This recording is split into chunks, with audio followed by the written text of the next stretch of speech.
belangrijkste nieuws uit Curaçao in het Nederlands. Extra Journaal, vers van de pers.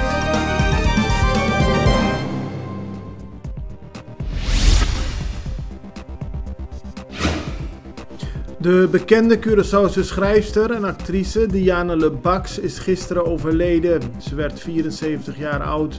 Le Bax was al enige tijd ziek en lag in het hospice Arco Cavent. Le Bax speelde een belangrijke rol bij de groei van de Nederlands-Antilliaanse jeugdliteratuur en het toneel op Curaçao. Ze schreef sinds haar 23ste zowel in het Papiaments als in het Nederlands. Diana Le Bax was getrouwd met de in maart overleden Pacheco Domocase. Hij is ook 74 jaar oud geworden.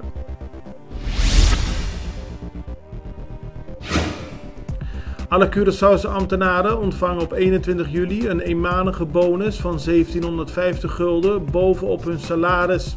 Dat heeft minister van Bestuur, Planning en Dienstverlening Ornelio Kit Martina gisteren bekendgemaakt. Met de compensatie wil de regering iets terugdoen voor de ambtenaren die tijdens de coronaperiode 12,5% op hun salarisvoorwaarden moesten inleveren.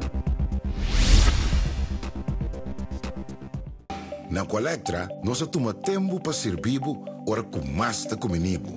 Llama no centro de cliente na telefone 0800-035 de Jaluna para Viernes voor die setor de mente te com setor de noite para turno serviço nan of patrão cita. Se você traz cita para Sabra, também por hora. Por escolher para trabalhar, riba aqualectra.com e aproveitar a mesura, põe o documento na cerca para visita cerca nós vai mais fácil. Sim, a Colectra su centro de cliente worta clapa servibo na momento que ta comini abo.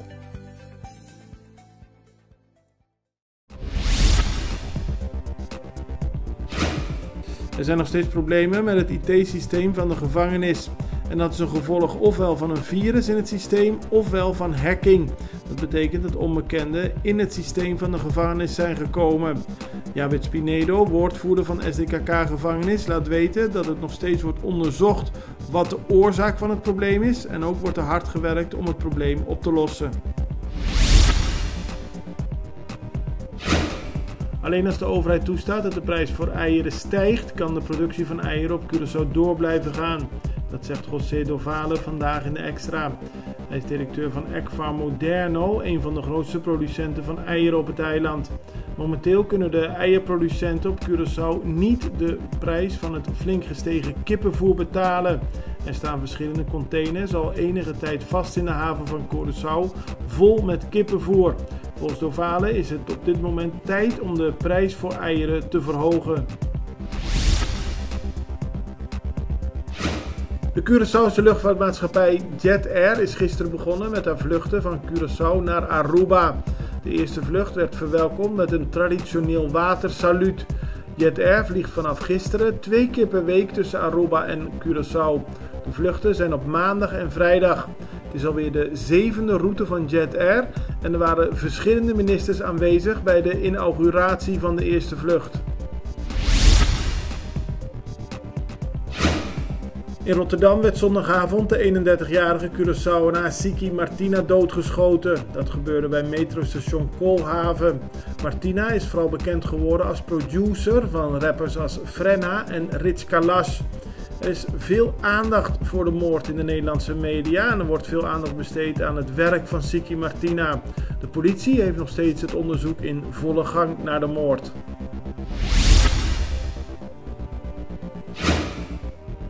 Bekende Curaçaose komiek en ondernemer Jandino Asperaat start een hoveniers- en landbouwopleiding bij Hoffie Mango op Bandabouw.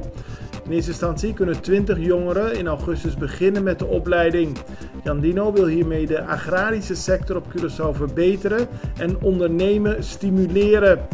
Extra Journaal had een interview met Jandino Asperaat waarin hij uitlegt wat hij precies beoogt met de hoveniers- en landbouwopleiding. Dat interview is aan het eind van Extra Journaal te zien.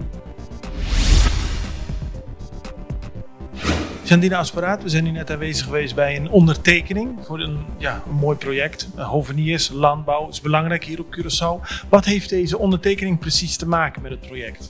Nou, dit is eigenlijk het start zijn, hè, waarbij we officieel het contract ondertekenen wat wij dus ook met elkaar aangaan. Hè. Dus dat wij deze opleiding starten, die starten we ook bij Hofie Mango. Daar hebben we 2 hectare voor beschikbaar gesteld. Daar gaat het beginnen. Daar gaan we beginnen met 20 jongeren. We zijn eigenlijk al een beetje begonnen, maar dit is het officiële plechtig startmoment. En dat gaat ook over geld dat beschikbaar wordt gesteld voor het project? Meer goodwill? Nee, ik denk dat er sowieso investering in wordt gedaan. Hè. Dus vanuit IP-kant, maar vanuit ook onze kant. Het is allemaal particuliere investering wat je daarin doet. Elke tijd, elke moment dat je erin ook stopt, is ook weer investering wat je doet.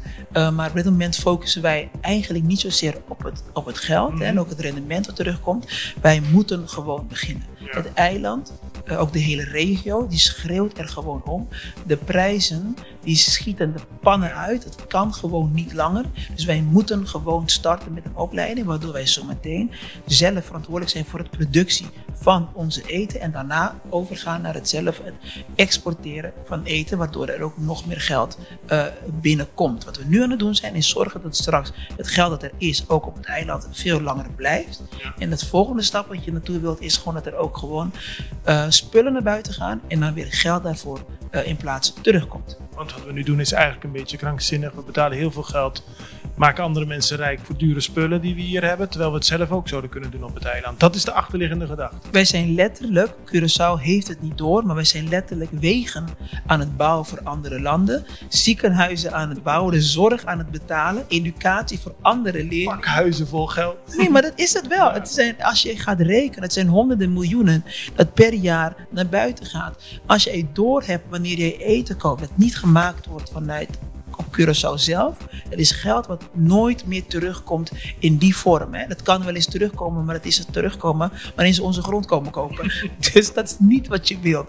En er is niks erg als mensen die grond komen kopen, maar het is een serieuze zaak dat mensen moeten beseffen dat als jij een wortel niet, en dat weet ik niet of dat hier op Curaçao groeit, dat zou eigenlijk wel kunnen. Maar als jij de komkommer, de tomaat uiteindelijk hier van Curaçaose bodem koopt, betekent dat dat gulden, dat rinde, het blijft even hier ronddraaien voordat het eiland verlaat. Maar dan heeft het zich gepasseerd langs de educatie, langs de zorg, langs de infrastructuur. Het is ongelooflijk belangrijk, ook voor ons, om te beseffen waarom moeten wij ook straks spullen gaan kopen van eigen grond. Dat is heel belangrijk, want alleen zo gaan wij het redden. Anders gaat het niet goed. Is er voldoende interesse onder jongeren om deze opleiding te volgen? Het gaat zeker een uitdaging worden, maar niet een uitdaging die we niet aankunnen. Ik weet dat er voldoende interesse is, maar we hebben de uitdaging in het uitleggen van eigenlijk waarom. Er zit natuurlijk een deken van het verleden eroverheen. Van wij werken niet op het veld. Er is heel veel natuurlijk gebeurd. Maar wij willen eigenlijk laten zien is dat je op dit moment met deze opleiding, of eigenlijk überhaupt werken in de agrarische sector, maar ook in het hoveniersector, is dat je namelijk controle weer terugneemt. Er zit ongelooflijk veel geld daarin te verdienen. Wij eten allemaal. Dus jij weet dat jouw product dat je creëert, die raak je zo kwijt. Het is eigenlijk, we zeggen dat geld groeit niet aan bomen, maar het komt wel vanuit de grond. En dan hoef je alleen maar nog eventjes te exchangen en dan krijg je er heel veel geld voor terug. Maar los even van het geld, het is ongelooflijk belangrijk dat ook de jongeren ook gaan merken dat het iets is wat wij hebben ze nodig. Wij hebben echt de boeren, de jonge Curaçaose boeren, hebben we nodig. In Nederland zijn er heel veel boeren. Misschien wel te veel wordt er gezegd. Er zijn allemaal demonstraties. En hier wil je meer boeren gaan krijgen. Staat het gewoon helemaal los van elkaar, die hele discussie in Nederland en de discussie op Curaçao? Nou, wat je ook merkt is dat de discussie in Nederland omtrent de boeren is zo verweven met ongelooflijk veel politieke spel, dat de mensen het eigenlijk niet meer doorhebben, waardoor de boeren tegenover de samenleving staat, terwijl het het Nederlands ook nodig heeft. Ja, dus er is geen grotere deceptie aan de hand dan wat er nu aan de hand is, waarbij die twee tegenover elkaar, terwijl ze elkaar nodig hebben. Wij hebben de boeren nodig voor ons eten en de boeren hebben ons weer nodig om uiteindelijk dat af te nemen, zodat het weer het proces door kan gaan.